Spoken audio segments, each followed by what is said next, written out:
Hello my dear students, welcome back to Vidya Excel. आज इस video में हम लोग बात करेंगे क्लास 12 के बाद कौन सी कैरियर ऑप्शन आपके लिए सही है अगर आप साइंस, कॉमर्स या फिर आर्ट्स स्टूडेंट्स हैं। So without wasting time let's begin. देखिए दोस्तों, अगर आप 12th ख़त्म कर चुके हैं या फिर आपने 12th का एग्ज़ाम दिया है और आपका रिज़ल्ट आने वाला है या फिर आ चुका है, तो ये एक इम्पॉर्टेंट टॉपिक है कि आपको अपना जो है आगे का प्लानिंग करना चाहिए। देखिए ये क्यों इम्पोर्टेंट है। अगर आप साइंस से हैं और आप आर्ट्स की जो ब्रांचेस है उस पर आपका फोकस जाएगा, वो चीज़ आप ले जाएंगे तो आपके लिए जो है स्ट्रीम का चेंज हो जाएगा, तो आपको थोड़ा दिक्कत हो सकती है। और आप अगर साइंस, आप अगर आर्ट्स के बैकग्राउंड यानी कि 12th पास किए हुए आर्ट्स से, तो आप साइंस नहीं ले सकते। उसीलिए करियर का सही से प्लानिंग करना बहुत ही इम्पोर्टेंट हो जाता है। देखिए साइंस में क्या क्या ऑप्शंस होते हैं, कॉमर्स में क्या होता है, आर्ट्स स्टूडेंट्स के लिए क्या होता है। उसके सिवा हम स्किल बेस होता है, जो कंप्यूटर का ज़माना है, एआई का ज़माना है, हम स्किल के हिसाब से बात करेंगे। फिर जो है आप 12th के बाद कोई भी एंट्रेंस एग्ज़ाम देके जो है प्रोफेशनल कोर्सेज या फिर कोई भी सेंट्रल यूनिवर्सिटीज़ में पढ़ना चाहते हैं तो कैसे पढ़ेंगे, स्टार्टिंग से हम देखेंगे। और कैसे एक करेक्ट पाथ आप अपने आप से ही डिसीजन ले सकते हैं, उसके बारे में आपको बात करेंगे। मैं एक चीज़ बोलूँगा, कोई और एक चीज़ बोल देगा। इसके हिसाब से अगर आप करियर को प्लान करेंगे, नेक्स्ट आपका जो फ्यूचर प्लानिंग करेंगे, तो आपका इंटरेस्ट भी तो होना चाहिए उसी फील्ड में ना। तो आपका इंटरेस्ट सबसे ज़्यादा मैटर करता है। उसके बाद अगर आपका जो स्ट्रेंथ है, आप कितना समझ सकते हैं। अगर आप एक एवरेज स्टूडेंट है और आप अच्छे लेवल वाला एग्ज़ाम देंगे तो आपका होगा ही नहीं। तो वहाँ पे आपका स्ट्रेंथ भी बहुत ज़्यादा मैटर करता है। इसके बाद करियर का स्कोप भी होना चाहिए। अगर आप किसी भी अपना जो स्ट्रीम है वहाँ पे जाते हैं, वहाँ पे स्कोप भी होना भी तो चाहिए ना, वहाँ पे जॉब मिलनी चाहिए, नहीं तो आपका पढ़ने का क्या फ़ायदा। उसके बाद रॉन्ग डिसीजन नहीं लेना चाहिए। ये अगर इन चीज़ों का आप अगर ध्यान नहीं देंगे तो आपका डिसीजन रॉन्ग हो जाएगा और करियर बर्बाद भी हो सकता है। इसीलिए बेस्ट होगा आप अपनी इंटरेस्ट से, स्किल से और अपॉर्चुनिटी यानी कि मार्केट की अपॉर्चुनिटी को बेसिस पे आपको जो है एक राइट करियर ऑप्शन चूज़ करना चाहिए। इसके बाद हम देख लेते हैं साइंस स्ट्रीम से स्टार्ट करते हैं। क्या क्या अगर आप 12th के बाद साइंस स्ट्रीम के बाद अगर आप अपना करियर चूज करना चाहते हैं तो क्या क्या करियर ऑप्शन आपके पास अवेलेबल है वो देख लेते हैं। ओके, अगर आप 12th पास है, देखिए फर्स्ट ऑफ ऑल है इंजीनियरिंग। इसके लिए आपको जेई मेन एग्ज़ाम देना पड़ेगा। जेई ये एग्ज़ाम देके आप NITs, IITs और उड़ीसा के सभी गवर्नमेंट, उड़ीसा या फिर इंडिया के सभी गवर्नमेंट इंजीनियरिंग कॉलेजेस में आप प्राइवेट भी एडमिशन ले सकते हैं। इसके बाद MBBS, BDS, नर्सिंग, आयुष, इन सभी में मेडिकल्स जो है यहाँ पे आप डॉक्टर बन सकते हैं। और इसके लिए आपको एग्ज़ाम देना पड़ेगा नीट। ओके, इसके बाद आता है फार्मेसी। अगर आपको नीट नहीं देना है, अगर आपको डॉक्टर नहीं बनना, तो आपके लिए एक बेस्ट ऑप्शन हो सकता है फार्मेसी। यहाँ पे आप B.Pharm कर सकते हैं, उसके बाद M.Pharm कर सकते हैं, ऐसे ही आप कर सकते हैं। इसके लिए उड़ीसा में होता है OJEE एग्ज़ाम। ओके, यहाँ से आप इसके लिए एलिजिबल होते हैं। और इसके सिवा आप नीट के थ्रू भी दे सकते हैं, एम्स में आप एडमिशन ले सकते हैं इसकी। ओके, नेक्स्ट जो है बायोटेक्नोलॉजी, एक बहुत ही अच्छा करियर ऑप्शन है यहाँ पे बायो स्टूडेंट्स के लिए, जिन्होंने +2 में बायोलॉजी यानी कि जूलॉजी और बॉटनी रखा होता है, वो सब ले सकते हैं बायोटेक्नोलॉजी। इसमें रिसर्च फील्ड में आपको अच्छा स्कोप मिल जाएगा। इसके बाद एग्रीकल्चर। देखिए इंडिया तो एक एग्रीकल्चर वाला देश है, तो यहाँ पे जो है एग्रीकल्चर में आप अपना फील्ड क्रिएट कर सकते हैं। इसमें बहुत ज़्यादा अपॉर्चुनिटीज़ है। यहाँ पे आप OUAT दे सकते हैं। इसके बाद आप जो है ICAR करके एग्ज़ाम होता है, ये सब आप लेके BSc एग्रीकल्चर आप पढ़ सकते हैं। उड़ीसा में OUAT है, भुवनेश्वर में है और संबलपुर में भी है। इसके बाद अगर आप POBSc करना चाहते हैं यानी कि बैचलर ऑफ साइंस करना चाहते हैं किसी भी सब्जेक्ट में, साइंस सब्जेक्ट में आप कर सकते हैं। इसमें भी आप ग्रेजुएट होंगे और उसके बाद आप PG PhD करके रिसर्च फील्ड में जा सकते हैं, या फिर असिस्टेंट प्रोफेसर, बहुत सारी स्कोप है इसमें। इसके बाद अगर आपका इंटरेस्ट जो है IT सेक्टर में है, कंप्यूटर साइंस में है, तो आप कंप्यूटर साइंस ले सकते हैं। यहाँ पे जो है आपको कंप्यूटर में जो है पढ़ना है, यहाँ पे BSc कर सकते हैं कंप्यूटर पे।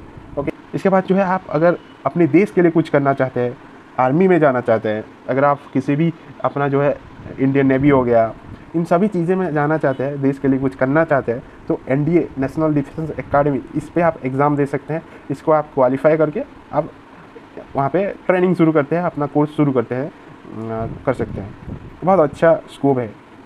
इसके बाद हम बात करते हैं कॉमर्स स्टूडेंट्स के लिए, जिन लोगों ने +2 जो है यानी कि 12th कॉमर्स से की हुई है। ओके, यहाँ पे आ जाता है, अगर आप +2 पास कर चुके हैं तो आप सीधी तरह से आप बीकॉम कर सकते हैं, यानी बैचलर ऑफ कॉमर्स कर सकते हैं। इसके बाद एक बहुत बड़ी चीज़ होता है जो है चार्टर्ड अकाउंटेंट, यह बन सकते हैं। इसमें बहुत बड़ी सैलरी आपको मिलेगा, बहुत बड़ी पोस्ट है ये। ओके, सीए कर सकते हैं। इसके बाद कंपनी में, बहुत सारी प्राइवेट कंपनी में आप कंपनी सेक्रेटरी बन सकते हैं। इसके बाद आप बीबीए कर सकते हैं, यानी बिजनेस मैनेजमेंट, ये सभी कर सकते हैं। ये भी बहुत अच्छा स्कोप है।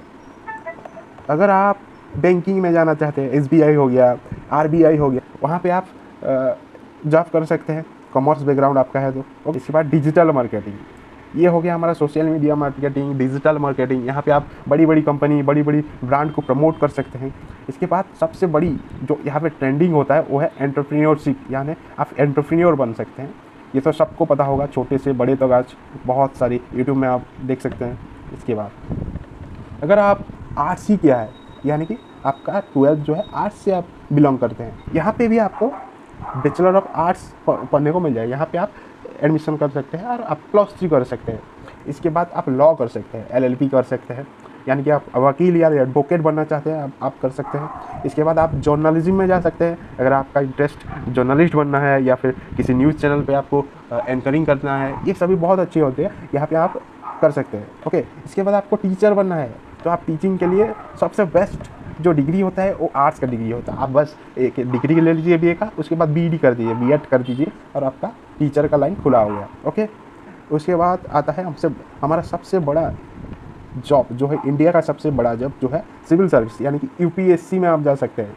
यूपीएससी, कलेक्टर, आईपीएस, आईएएस, इन सभी में आप जा सकते हैं। आर्ट्स बैकग्राउंड के स्टूडेंट, बहुत उनके लिए बहुत गोल्डन अपॉर्चुनिटी है ये जॉब। ओके, उसके बाद आप साइकोलॉजी ऑनर्स में लगे एक साइकोलॉजी स्पेशलिस्ट बन सकते हैं।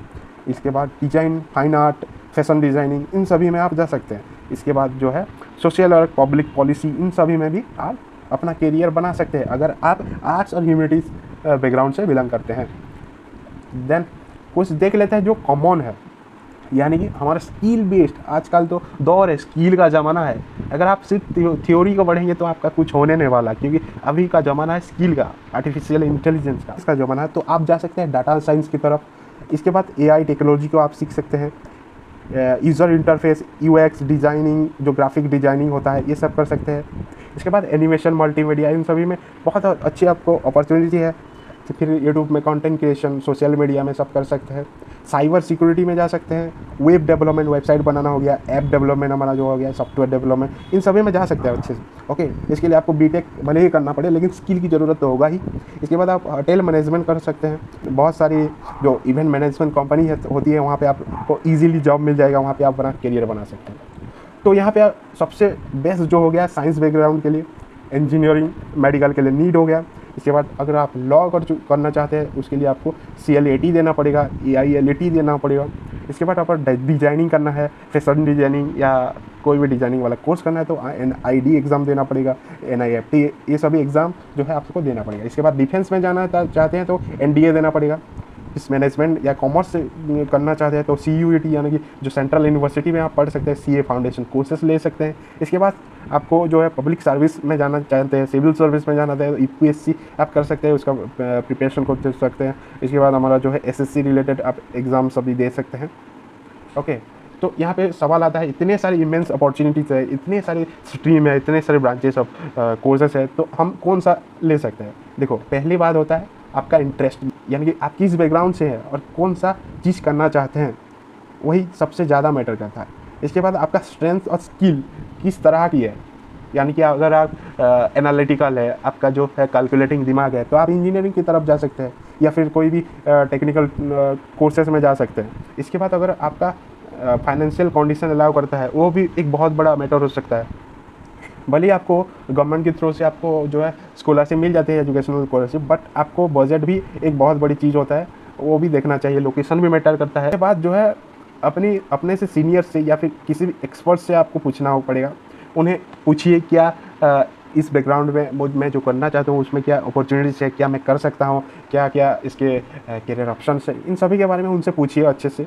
तो जो फाइनली हो गया, हमारा पैशन होना चाहिए, एक स्कोप भी होना चाहिए, स्किल सेट आपका होना चाहिए उस चीज़ को करने के लिए, फिर फ्यूचर में उसका ग्रोथ भी होना चाहिए।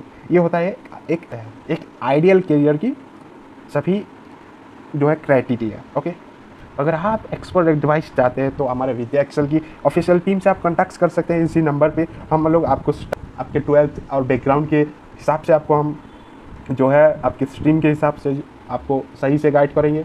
आप इस नंबर पे हमें कांटेक्ट कर सकते हैं या फिर हमारे व्हाट्सएप चैनल पे आप ज्वाइन हो सकते हैं। Okay, so thank you so much for watching, bye.